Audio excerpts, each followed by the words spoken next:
Hello and welcome to Todd Rolls Dice, where we're going to take a look at the Scourge of Ghyran, a whole new event for the Age of Sigmar.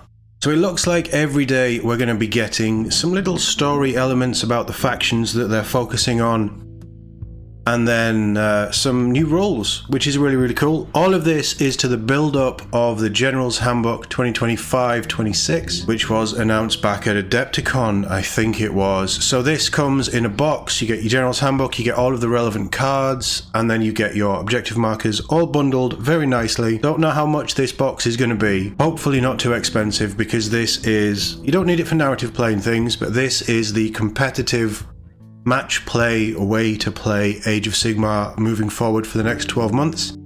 But like I say, we're also getting the Scourge of Ghyran narrative event, which is going to build up to the climatic events and then pushes into this new season, new 12-month period in Age of Sigmar. So today we're actually going to take a look at the first faction, and day one brings us the Skaven Doom. So we're focusing on the Ratmen. I was, having seen what's coming day two, which is the day I'm recording this, I'm a little bit late on this, I apologise. But we're going to try and do these every day moving forward. But also, it looked like they were going to be dropping them in Battled Home release order. Don't actually think that's true, because I've figured out what's coming day three. So that'll be tomorrow. They're not in release order, so ignore that idea, but we're going to focus on the Children of the Horned Rat. So Clawmaster Lydia has a little story to tell you, uploaded as a very nice YouTube short. I haven't listened to that. I'm not going to go through it on this video. If you want to check it out, this article is linked in the description below. But first up, we have two new battle formations that truly epitomise the bravery of the Skaven. Yep, you heard it, the bravery of the Skaven. With the Envoys of the Deep and Gnaw, you can pile your Vermin Lords into combat knowing full well that you can deflect damage onto your Skaven minions, because, yeah, they are shields to protect your mighty presence. Meanwhile, there's also the Gathering of the Clans, which gives you a mass redeploy to get your Skaven out of trouble, because that's the tactical advantage. So really interesting things. There's also three new heroic traits that we're going to go over: Devious Underling, Flesh Meddler, and Pit Tinkerer.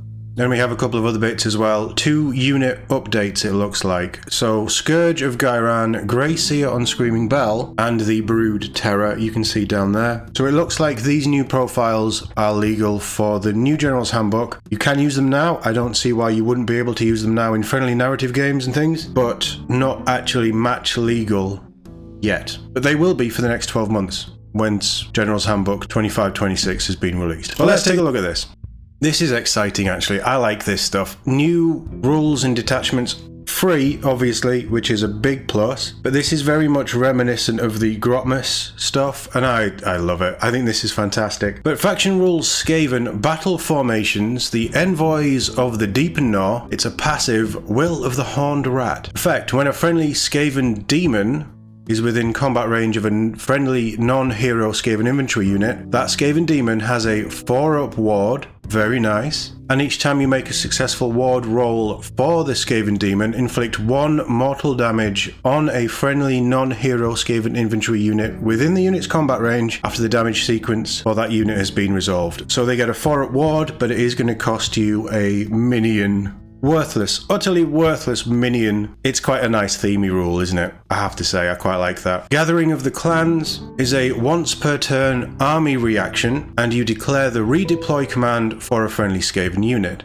This falls under Backstabbing Allies. The effect: pick up 2 other friendly Skaven units that are not in combat and are wholly within 13 inches of the unit using the redeploy command to be the targets. Each target must have at least one of the following keywords: Verminous, Scryer, Mulder, Pestilence, and Eshin, which is your different factions, I believe. After that redeploy command has been resolved, each of the targets can immediately use the redeploy command in an order of your choice without any command points being spent, so you get to redeploy 3 units for the cost of 1. It is a once per turn army, but if you need to quickly shuffle your units around, I think that's pretty nice. Our 3 new heroic traits. So instead of picking a heroic trait from other tables available for the faction, you can use one of these. Devious Underling, deployment phase, declare. pick a friendly Skaven hero on the battlefield with a health characteristic that equals or exceeds this unit's health characteristic to be the target. Effect for the rest of the battle: while the target has not been slain, friendly Skaven infantry units have a 6-up ward while they are wholly within 13 inches of this unit.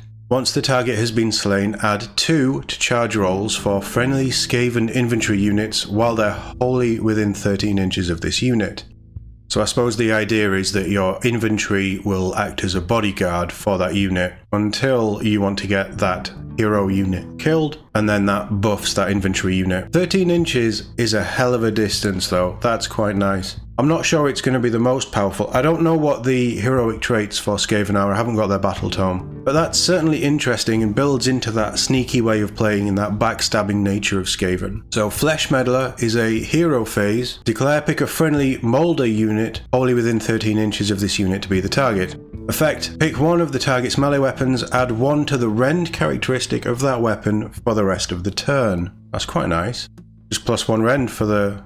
I know it's just for that turn, but you can do it every turn in your hero phase. It's quite nice. Or Pit Tinkerer is a passive effect. You can reroll the random characteristic rolls for the move characteristic of friendly Scryo war machines while they're wholly within 13 inches of this unit. In addition, each time a friendly Scryo war machine wholly within 18 inches of this unit uses the Rolling Doom or Whirling Doom ability, add 1 to the amount of mortal damage inflicted, if any. So if you're playing into war machines and running Clan Scryer, that's quite a nice. Would you put that on an engineer? I'm guessing that you'd keep your engineers close. I don't really know Skaven. I always mean to pick up the battle tome, I just haven't had a chance yet. Yeah. Interesting. Some interesting little things to do there. I quite like Devious Underling and I quite like Pit Tinkerer, but then Flesh Meddler is just strong as well. +1 rend. You're not going to turn that down. And then we have our 2 upgraded units. So Grey Seer on Screaming Bell, 6-inch move, 4-up save with a 5-up ward. Can I just point out, whenever they've changed this to put the ward save by the save characteristic as well, instead of just having it down the bottom here, that's a really nice change, and it just makes things easier to see, so that's really cool.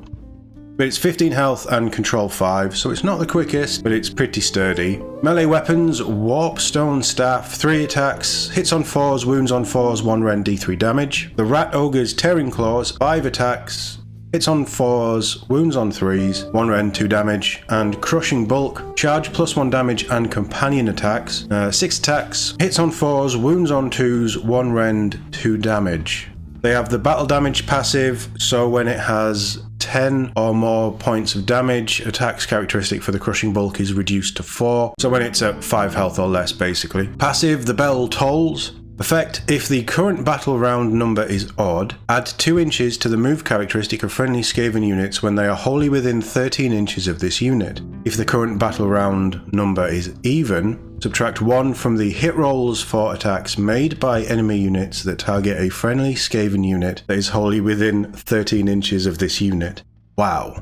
I can see why this is 300 and some points. It's either +2 inches to your move characteristics or -1 to hit, depending on which round you're in. That's nice. We have a spell, so it goes off on a 6-up.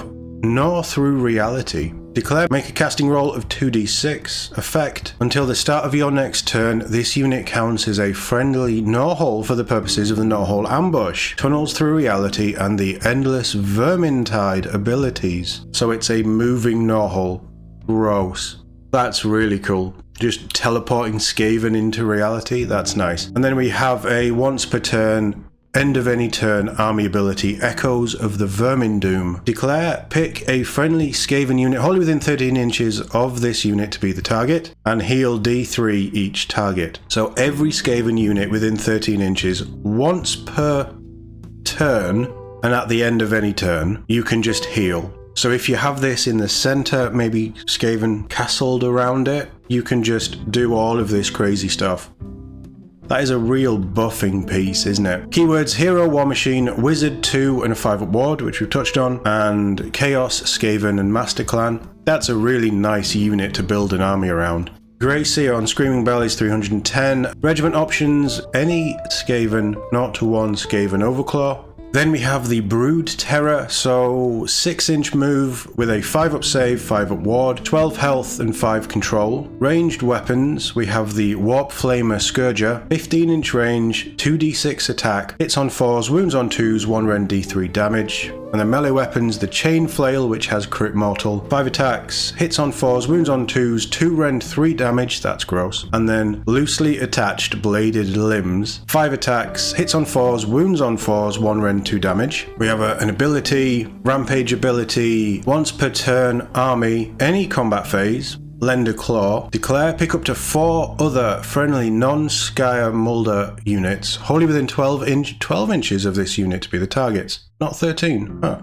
Effect, subtract 1 from the attack's characteristic of this unit's loosely attached bladed limbs for the rest of the phase for each target picked, but you add 1 to the hit rolls for the target's attacks for the rest of the phase. So a little bit of a trade-off there, but it's an interesting choice. And then there's an end of any turn regenerating terror ability, heal d6 on this unit. Wow, nice. Keywords, monster, 5-up ward, chaos, Skaven, and Mulder, and the Brood Terror is 240. You know, that's not that bad. Regiment options, Mulder and Monster. I like this. I think this adds quite a bit to your Skaven stuff, which is really, really fun. So let me know what you think of these new rules and this new series that they're doing in the comments below. It's nice that AOS is getting something. It's cool to build up to a new General's Handbook. If they have learned anything from the Grotmus detachments, which on the whole I think were not just very nice additions to all of the armies in 40k, but also really cool just to drop something new every day, then I think this is going to be quite fun. The rules look fun, they sound fun. They may not completely change your armies up like some of the Grotmus detachments did, but I like this. And this is, you know, free rules is always nice, additional rules, extra stuff. You've got your battle tome for Skaven, and then these extra little bits to try and keep them fresh. I think this is a win-win. Join me later for day 2, and like I say, hopefully every day we're going to do a video where we talk about these new ones and run over the new faction rules. So stick around, subscribe, like, do all the usual YouTube stuff. Thanks for watching, and I'll see you all in the next one.